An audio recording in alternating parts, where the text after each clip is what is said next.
Om Namo Bhagavate Vasudevaya. Om Namo Bhagavate Vasudevaya. Om Namo Bhagavate Vasudevaya. Om Namo Bhagavate Vasudevaya. Kvachit Chashesha Dosha Nishadanam Purisha Vishesham Tad Varna Guna Nirmita. Kvachit Chashesha Dosha Nishadanam Visha Vishesham Tadvarna Guna Nirmita. Matihi Suvarnam Upadit Satya Agni Kama Katara Ivolmukha Pishacham.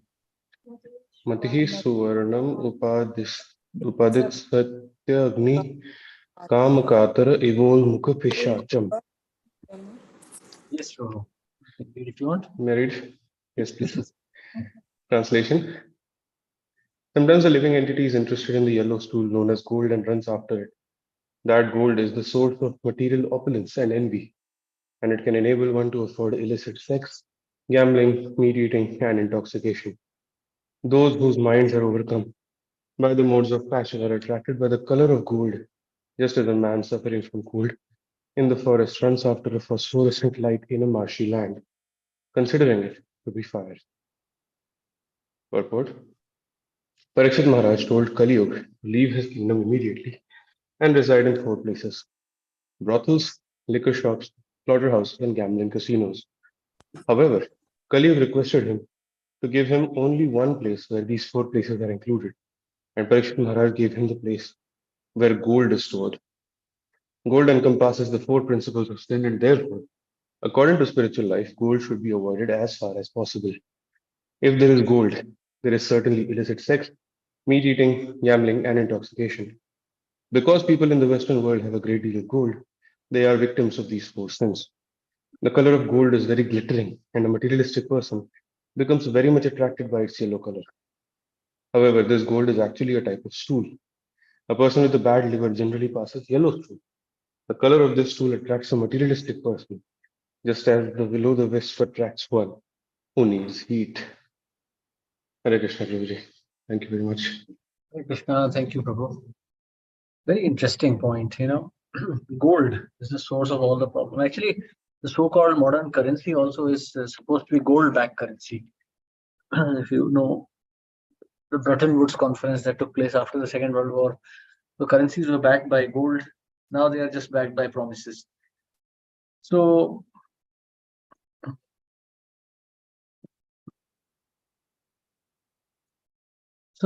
this gold is actually cause of madness. There's a story. I mean, I think Srila Prabhupada also tells it once. I've heard it many years ago. There's a saintly soul in one kingdom, and he's very fixed in his sadhana. So the king is very much keen to see the strength of his austerity. So the minister advises him to, okay, he says, okay, if you want to disturb this, so the king and the minister are discussing. King says that there is nothing that can disturb this man's austerity. Like, he's very fixed in his sadhana. So the minister says, okay, if you want, we can just give him a test. So the minister just goes into the sage's hut, and he says, you are a saintly person, and I have to go somewhere away. So, just for your safekeeping, because you're such a saintly soul, I'm entrusting some gold in your safekeeping. Because anyway, you are a renunciate, so how does it matter to you? But you will keep it safe. It will stay safe here. So the renunciate, being a saintly soul, he accepts that. And after some time, when the minister comes back, this saint comes running to meet him.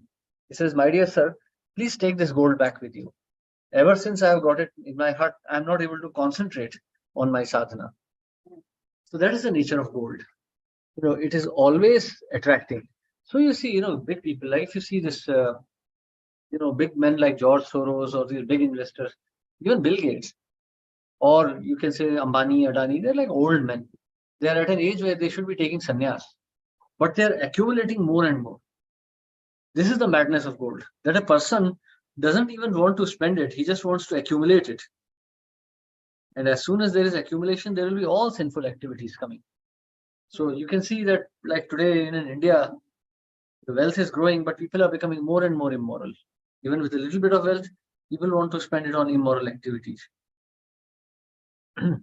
So, and in actually Srimad Bhagavatam, it is mentioned what is gold actually, Srimad Bhagavatam and also Brahma Samhita. So the seminal fluid of Lord Shiva, when it falls on land, that becomes gold. Also in Brahma Samhita, it is mentioned by Srila Bhakti Siddhanta Saraswati Thakur's Brahma Samhita. So this is not the Brahma Samhita part which we recite. So this is like some other extra verses to Brahma Samhita. There also it is mentioned that when Lord Shiva and Parvati engage in sexual encounters, the fluids that drop onto the earthly portion, they become gold. So we can see that gold is not something very auspicious actually. So whatever gold is there should only be used for the service of the Lord and for nothing else. So here it is described, just as a man suffering from cold in the forest runs after phosphorescent light in a marshy land, considering it to be fire. So very interesting. So will-o'-the-wisp. So especially those of you who are from Gujarat or Bengal, you might have some idea. Because in both these portions, especially the eastern part of Bengal, where there are a lot of marshes, Gangetic marshes, or in Gujarat area, especially the Ran of Kutch, there are these ghostly lights that can be seen in the marsh. So someone who's feeling cold, they actually look like fire. So if someone goes there by mistake, he's certain to drown in the marsh. So gold is also like that. Anyone who runs after gold will eventually be killed by Maya, because he will waste his entire life in acquiring this gold without understanding the eternal nature of his soul. Hare Krishna. Yes, any questions or comments? Let me continue. Text 8. Prabhuji, Hare Krishna, Prabhuji. Yes, Prabhu. sorry, go ahead, Prabhuji. No, I mean, I was just asking that in Bhagavatam or in other scriptures, Hmm. we see descriptions of these palaces or, Hmm. grand things, and they're all gold plated and gold this, gold that. Hmm. So why is it then Okay, glorified in that sense? Okay. In Bhagavatam, we have glorified the wedding of Kardam Muni and Devahuti. We also glorify the wedding of Lord Ram and Lord Sita, Arjun and Subhadra. But at the same time, we see Bhagavatam is condemning it. In fact, this very chapter is condemning such a life. So how do we reconcile it? So point is, Prabhu, that these are activities on a material plane, certainly. But if they are done, like Krishna says, that activity, that sex life which is not against religious principle, that is me. So any activity which is done as a service to the Lord, which may bring enjoyment to us also, is not condemned. So we see, for example, Arjun's kidnapping of Subhadra is glorified because we see in the end, when Mahabharata ends, when Krishna leaves this world, Arjun leaves everything for Krishna. Not that he's hankering after Subhadra. We can imagine Subhadra must have been very beautiful. She was Krishna's sister. She's, she's Yogamaya. So she must have been very beautiful. But Arjun did not care. As soon as Krishna had to go, he left immediately. And that's what we see in Mahabharata ending also. And Krishna finally meets the Pandavas in heavenly planet, in Indralok. He says the same, Narad Muni meets Pandavas in Indralok. And he says the same thing. He says, my dear Pandavas, you are not staying here. You are Krishna's eternal companions. You will stay here for some time. And as soon as Krishna incarnates, you will again take birth with him. So that's the position. So if there are palaces of gold, where the kings are, where kings are rejoicing in bhakti, where they are propagating bhakti, then this kind of enjoyment is actually welcome. It's not a hindrance. But for one who has completely renounced everything, then these things should be given up.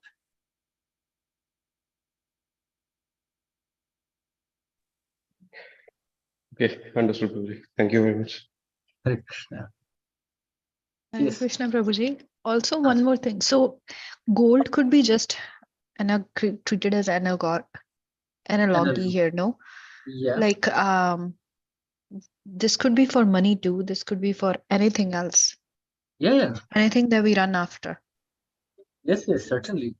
Mm. Because in previous ages, like in the Vedic ages, gold was currency, gold, silver, and like if you were looking at very small currency, like buying some like some rice or some small amounts, then these cowries, what do you call those little shells, seashells, they were also used as currency. Hmm. So gold was like big currency, and these cowries, they were small currency. ठीक है जी. Thank you, Prabhuji. Hare Krishna. Hare Krishna. Hare Krishna. Yes. So we continue. Text 8. अथ कदाचिन निवास पानीय द्रविणाद्य अनेकात्मोपजीवनाभिनिवेश एतस्यां संसाराटव्याम इतस्ततः परिधावति. अथ अथ कदाचिन निवासपानीय द्रविणाद्य अनेकात्मोपजीवनाभिनिवेश एतस्यां संसाराटव्याम इतस्ततः परिधावति. परिधावति. May I read, Prabhuji? Yes, please. Thank you, Ji. Hare Krishna. Srila Prabhupada Ji ki jai. Translation. Sometimes the conditioned soul is absorbed in finding residential quarters or apartments and getting a supply of water and riches to maintain his body. Absorbed in acquiring a variety of necessities, he forgets everything and perpetually runs around the forest of material existence. Purport. As originally mentioned, a poor man belonging to a mercantile community goes to the forest to get some cheap goods to bring back to the city to sell at a profit.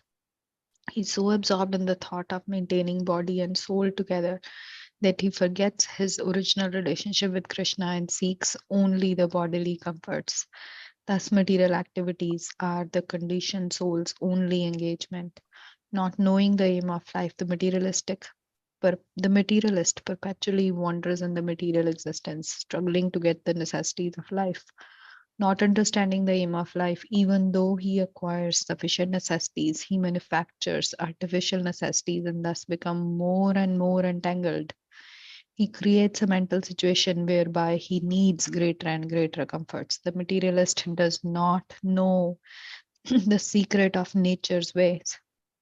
As confirmed in Bhagavad Gita 3.27, Prakriti Kriya Manani Guna Karmani Sarvasha Ahankar Vimudatma Kartam Iti Manyate. The bewildered spirit soul, under the influence of the three modes of material nature, thinks himself to be the doer of the activity, which are in actuality carried out by nature.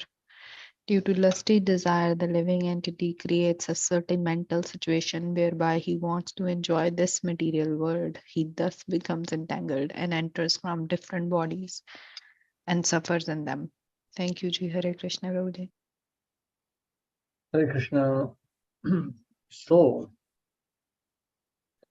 bewildered soul, under the influence of three modes of material nature, thinks himself to be the doer of activities which are in actuality carried out by nature. Ahankara Vimudatma. So that's the point. Egoistic fool. Ahankara Vimudatma. So, in this material world, actually, you see, everyone is enjoying something. Everyone has some share of enjoyment. We may think that we are living in the cities, we are living in the West, we have big houses, we have cars, we are enjoying. Even the aboriginals living in the forest are enjoying. If you go to Australia, there are these aboriginals who are living in reserves. They live like wild, they live completely in the wild. Or if you go to Andaman and Nicobar, there are these aboriginals who are living in the wild completely. Even they are having enjoyment. It's not that their lives are boring. They're not hankering, oh, I wish I had a computer, or I wish I could fly an aeroplane. No, they're enjoying their senses. This material world, the nature is created in such a way that every living entity feels satisfied, even though he's suffering. So,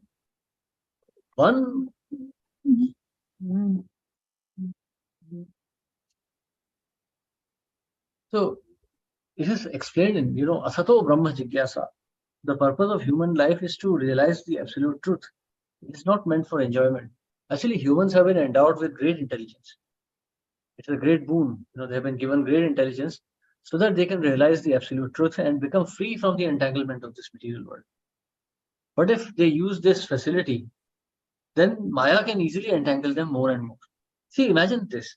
There is that quota of intelligence which a human being has. He can either use it to find out Brahman or he can use it to find out Maya. That's why you see human beings are so entangled. You don't see lions inventing machine guns. Have you ever seen a lion with a bow and arrow also? I know it's too difficult to chase after the deer. Let me just shoot them with a gun.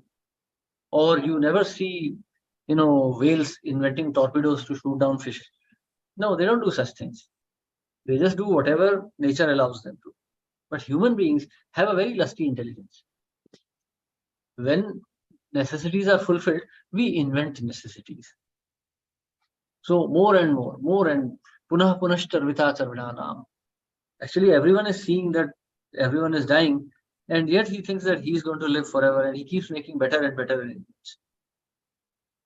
So this is the fallacy of material life. So just like this mercantile man, he goes to the forest. He completely forgets everything, and he perpetually runs around the forest of material existence. So sometimes this, sometimes that. So, we see so many times, like even in our devotee community, people are like changing houses. Oh, Prabhu, now I want a bigger house. It doesn't suit my standards. No, I need a bigger car. I need this, I need that. That is a nonsense, That means a person is not studying the Bhagavad Gita properly. When there are so many unnecessary desires in the heart, means one is not actually paying attention to Gita or Bhagavatam, or one is not taking proper association with devotees. And that's why one is suffering so much.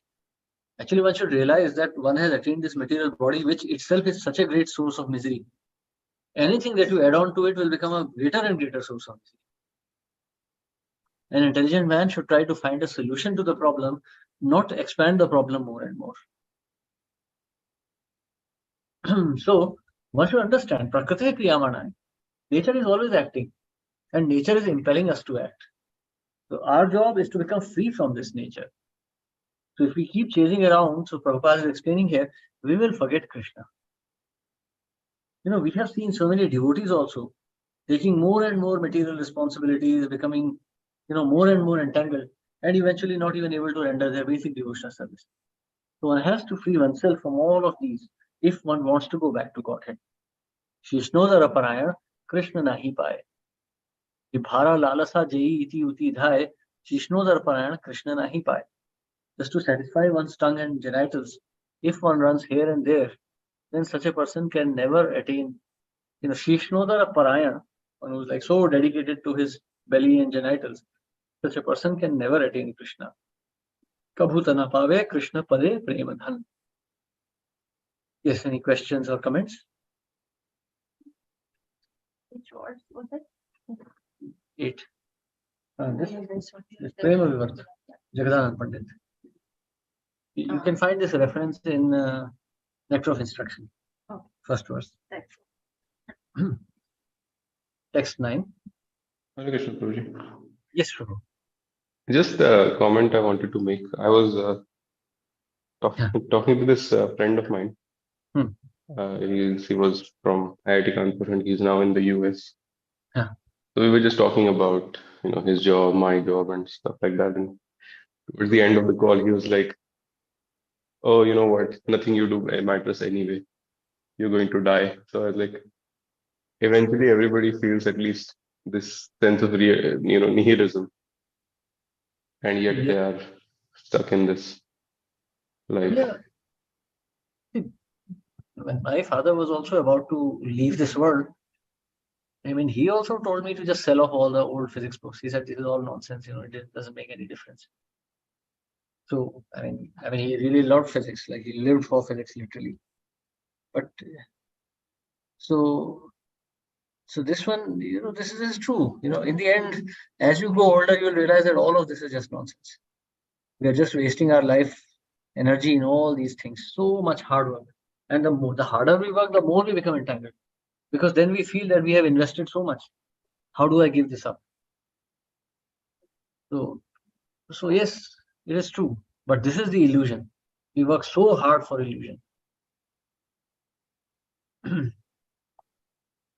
But one must work very hard in spiritual life also. Spiritual life is not like some easy ride. One has to work hard. Dharmasya apavargasya na artho arthaya kalpate.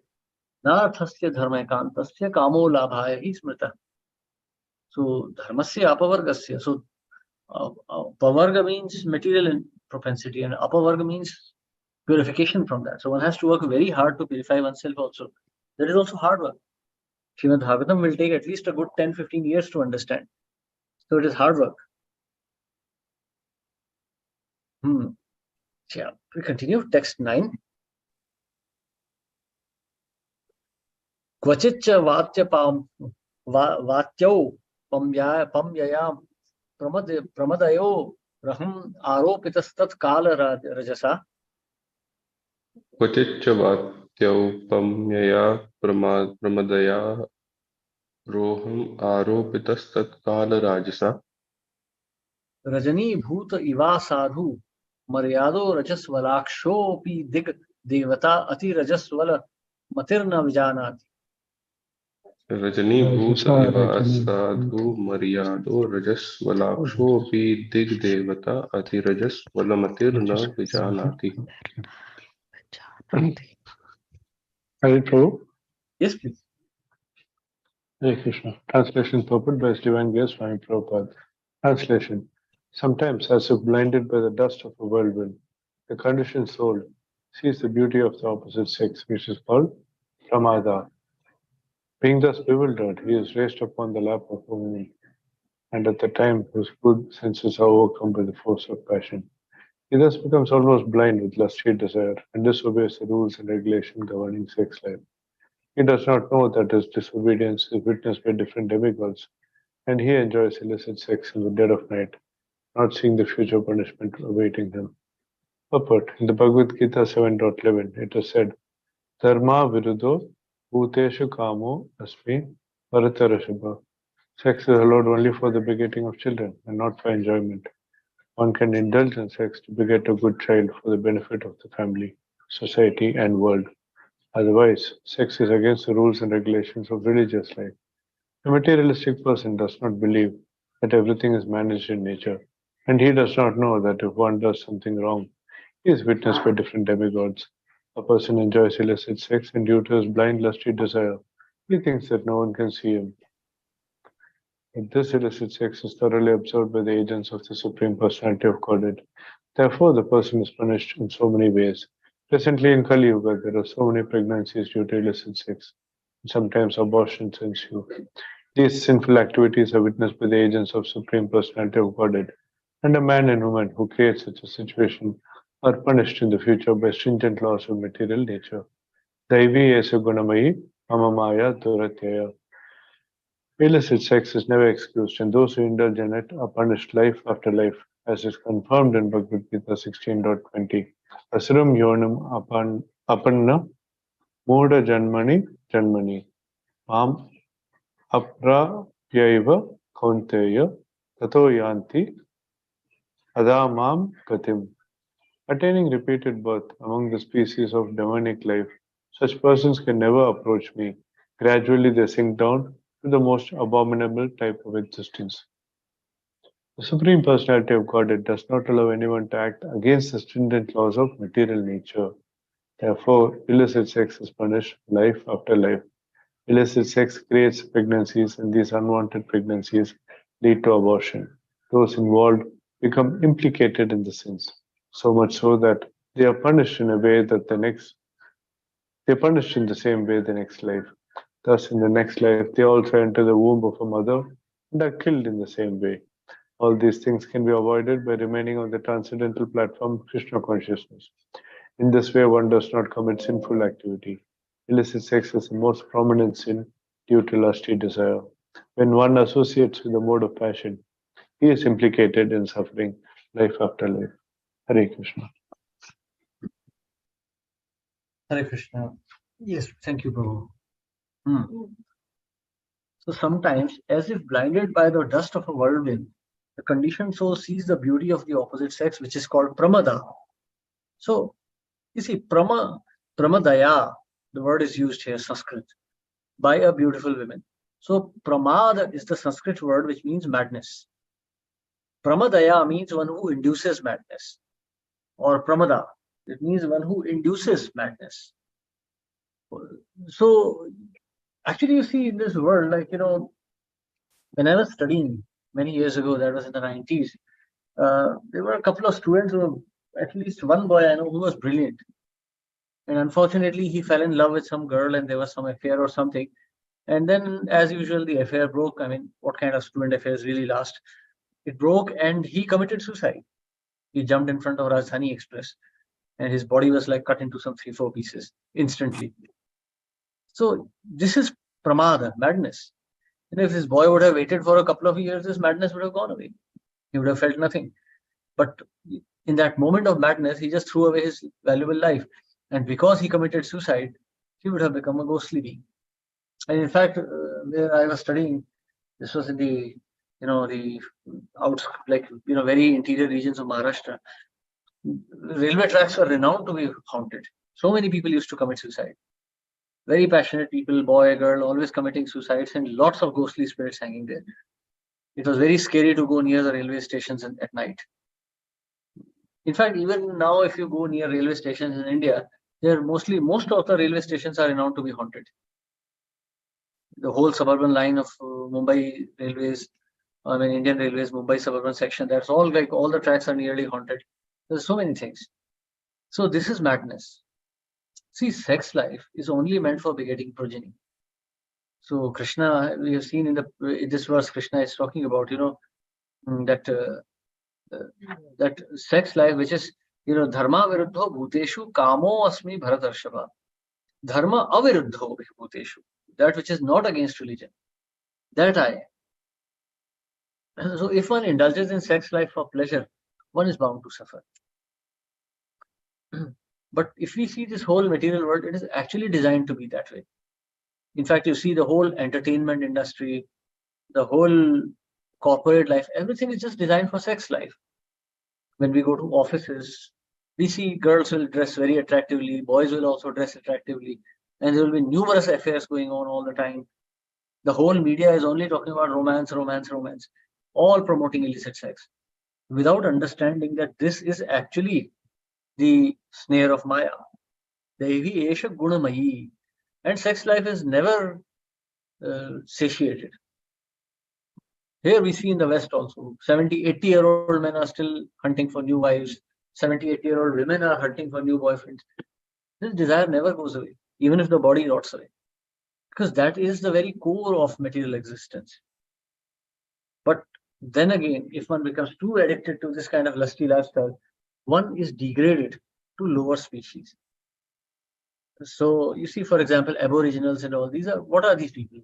They are human beings who have acquired enough sinful karma to take birth in such species. One has to suffer. In fact, there was one in one lecture, Prabhupada says that a lady who commits abortion, she will never see the light of day. Krishna will perpetually cast her into wombs where she'll be appearing and then again getting aborted. This is abominable. Actually, abortion is one of the most abominable sins. Because a child at least can defend himself, at least attempt to defend, but a fetus in the womb cannot defend itself at all. So if a mother commits abortion, then she is worse than a murderer also. So these are, in fact, we're going to, as we go to the end of this canto, 26th chapter, we'll see this also. In text 20 of the 26th chapter, here Srila Shukdev Goswami will describe hellish planets. So what are the specific punishments for sex life? So 5th canto, 26th chapter, verse 20. A man or woman who indulges in sexual intercourse with an unworthy member of the opposite sex is punished after death by the assistance of Yamaraj in the hell known as Taptasurmi. There such men and women are beaten with whips. The man is forced to embrace a red-hot iron form of a woman, and the woman is forced to embrace a similar form of a man. Such is the punishment for illicit sex. Purport. Generally, a man should not have sexual relations with any woman other than his wife. According to Vedic principles, the wife of another man is considered one's mother, and sexual relations are strictly forbidden with one's mother, sister, and daughter. If one indulges in illicit sexual relation with another man's wife, that activity is considered identical with having sex with one's mother. This act is most sinful. The same principle holds for a woman also. If she enjoys sex with a man other than her husband, the act is tantamount to having sexual relations with her father or son. Illicit sex life is always forbidden, and any man or woman who indulges in it is punished in the manner described in this verse. So we see how dangerous it is and how casually it is taken, even within our own society. So many men and women, they just have casual sex. I like this Prabhu, so I had sex, or I like this Mataji, I had sex. I mean, we say Mataji literally means mother. That's why Prabhupada insisted that we use the word Mataji, so that at least we'll have some sense before getting, wildly attracted to any woman. And Prabhu also means Lord. So you see, we have an entire culture, but if we associate with Malechas, like yesterday we were discussing this also, bad association. So in bad association, we think nothing wrong in this. But it's like here in countries like in the West also, especially like in America and all, people are now even having sex with their own mothers and sisters. It's become like fairly acceptable because these societies are completely aboriginal. One has to understand. But how will we develop this understanding? We will develop this understanding only when we associate with sadhus, with devotees, with cultured people. So when we live in a cultured society, we will understand the implications of all this. But if we live with aboriginal society, we'll think that it is all normal. Actually, for devotees, to do this is even worse. Because Yamaraj has special punishments for devotees. Devotees will receive extra punishment. So if an ordinary sinful rascal just goes to hell, he will receive his normal quota of punishment. But a devotee will get extra punishment because he was supposed to be a devotee. Yadyad acharet shreshthas tattat evetaro jana. So he was supposed to be a guiding light to the society, and he himself indulged in such a behavior. He'll receive an even more severe punishment. So as devotees, we are not exempt until we reach the platform of Brahman. Unless we reach the platform of pure devotion, we are not exempt from the natural laws. So, and then of course the next verse talks about people who even indulge in sex life with animals. So we can see how dangerous this position is. So when we say, unworthy member of opposite sex, that means anyone who is not a husband or a wife. Then that actually, even within husband and wife, this should be very controlled. Hare Krishna. That's why it is called pramada, pramada, madness, because a man forgets. He sees a beautiful woman, he immediately forgets that this is all sinful, he should not do this. That's why you see, within our society, we should maintain strict segregation of ladies and gents. Yes. Anandam Prabhu, you had something to say?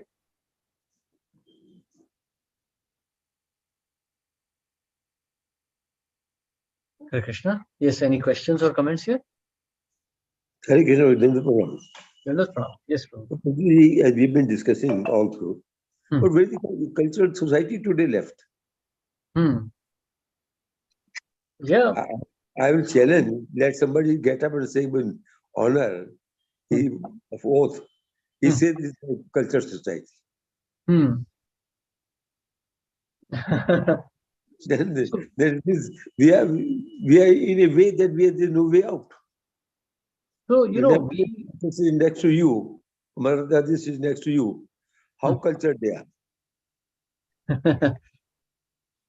That's why we should not associate with them. Asat Sanga Tyaga, Ei Vaishnavachar.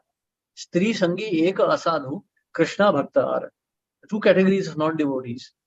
Stri Sangi, these people who are being described here. And Krishna Bhakta, one who doesn't worship Krishna. Both these categories have to be avoided. Some years back, Prabhuji, the India Today magazine carried out a survey. And it made out the statistics. How many people have not done the illicit sex? He says only 11% people claim that they had no illicit sex. And he gives a note. When I am going to print, the 11% has come to 9%. This is what I'm telling you 30 years back. The survey came there. Yes, that's true, Prabhu. Actually, in the 70s itself, around 80s, when Bhakti Vikas Swami was talking about Brahmacharya and Krishna consciousness in that book. So our ISKCON has a much higher divorce rate as compared to the mundane society. So yeah, divorce is like, there is no divorce. There's no divorce. Like suppose you are sitting in an auto rickshaw or a taxi and you leave the meter running and then you go down and you start to have some lunch or dinner. The meter will continue running. You can't escape. So it is like that. If you divorce a wife and you go away, her karma will keep coming. You can't avoid karma. So yes, this is very dangerous, very dangerous. The whole society is headed for hell. Actually, we are reading what is described in the 12th canto of Srimad Bhagavatam. We are actually in that position. The society has become so animalistic. Actually, that's the reason why, when young boys come, I don't recommend them to take Grihastha at all. Why take chances unnecessarily? Even in devotional society, ladies are not pure. So Varna Sankara only will take birth. So it will be a dangerous situation. I mean, see, my perspective is only from Krishna consciousness and preaching. Otherwise, one can do whatever one wants. One can work in multinationals, one can earn a lot of money, one can travel the world. Then it doesn't matter. And because, actually there is, like, let me put it very simply also, just to ease your mind also here. When the age changes, when Satyug, Dwapar, Treta, Kalyug, they come, the laws of karma also change slightly along with them. So if something is acceptable within the society, that is not seen as such a sinful karma even by the demigods. There will be punishment, but it won't be so severe. In Satyug, sins are committed in the mind and they are punished, even if one has sinful thoughts. Yeah. In Kalyug, they don't matter at all. So in the age of Kali, when everyone is living like an animal, having sex on the streets and all that nonsense, then there is not so much punishment. But that means that it is only applicable to non-devotees. But devotees are expected to have better standards of life. They are followers of Krishna. So they will be punished. Devotee means it is a crime, I would say. Yes. It is most heinous crime. Yes. You don't be devotee and do is okay. But claiming to be devotee and doing these things, this means you are defaming the whole community of devotees. Absolutely. This is absolutely, I would say moral is too light a word, but then there should be something human. Do what human people do. Yeah. Human who are Vedic human, not these today's women. Absolutely. One must be very careful. This is very dangerous. Like, even I'm telling you, even I need to be very cautious. Everyone needs to be cautious. That's why you see great brahmacharis, sannyasis, they don't associate. Not that they are attracted by women, not that they are wildly attracted by women, but why take chances? Just like in aviation, there are two pilots and they confirm every action. Everything is checked, double checked, triple checked in aviation, so that there is no scope for any mishap. So that's how in spiritual life also, every action, one should be very careful. One should not sit alone even with one's own mother, brother, sister or daughter. That's the injunction. So in normal affairs of men, these things won't happen. But Shastras are warning even against that. The consciousness can still get spoiled. Yeah. So now there is one more question here. Hare Krishna Prabhu Dandavat Pranam. What about divorcee or widow? If they marry second time, is this sinful? Now, this is a controversial statement. A man can marry second time, but not a woman. A man has the capacity to absorb a second karma. So if he marries a second woman, then he takes the karma of that woman also. So yes, he's allowed to do that. Vedic injunctions have no limits. At least like in Islam, there are limits of 4. Christianity permits 1. So Vedic Dharma doesn't have any limitations. Of course, you may marry 1,000,000 times, you will have 1,000,000 times karma. And if you don't take sannyas, you will take 1,000,000 births to fulfill all that karma. So that's your choice. No stoppage on that. For a divorcee, but about a widow, no. Widow, even Prabhupada did not allow second marriage. Srila Prabhupada said that widow remarriage means prostitution. A woman is born to have only one husband. If she takes more than one husband or lover or anything, she'll be degraded to animal life. Finished. Because that's the last chance. A man who is too lusty takes the body of a woman. And there also, so the laws become more stringent. Like for example, a prisoner on a parole. What is the position? An ordinary man may walk on the street and police will say nothing. But if a paroled prisoner is walking on the street, the police will track him. They'll put that tracking band. He has to report to the police station. So if he commits a crime there also, then his punishment will increase. It will become more severe. He'll lose his little bit of freedom also. A paroled prisoner. So it's exactly like that. In India, we call them history cheaters. If a history cheater does some crime, the punishment is severe. A first-time criminal will have a very mild punishment. So that is the position of man and woman. One takes a womanly body simply because of over-attachment to sex life and material in nature. So there the laws become even more stringent. So then only one husband. After that, one should just live in seclusion. Srila Prabhupada advised that when Yamuna Mataji wanted to leave, Prabhupada simply said, okay, go and live in seclusion. Don't associate with men at all. Just live a very simple life. Don't make a big propaganda. Live simply, guide some women. That's it. Or that's the position. So I hope that answers your question, Prabhu. But here, Prabhuji, in this I got doubt. What happens to the lady, a widow, who has no support left? She may have no parents, she may have no grown-up son. Then what will happen? The whole society will exploit her. Yeah, so the king will become responsible. All the prime ministers of India, they will go to hell directly. Widows are not protected here. All the kings, all the presidents of America, all the presidents of Russia, India, China, all are in hell rotting for this. Listen, they are going to hell as it is. There's no problem. Yeah, this will be added. Right. President or prime minister are going to be safe. But then what actual fact is, what happens to the girl then? What happens to That widow. Oh, widow. That's really bad karma. That's really bad karma. I mean, to take. Actually, as his fate. But what now? Who should look after?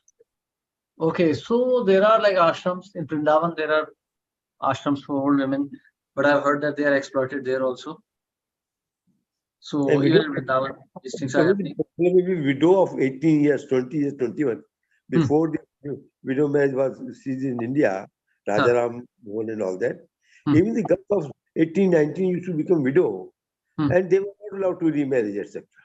Yeah, because that's a very unfortunate situation. A young girl losing her husband means there is so much bad karma that she is not given a shelter even in this form.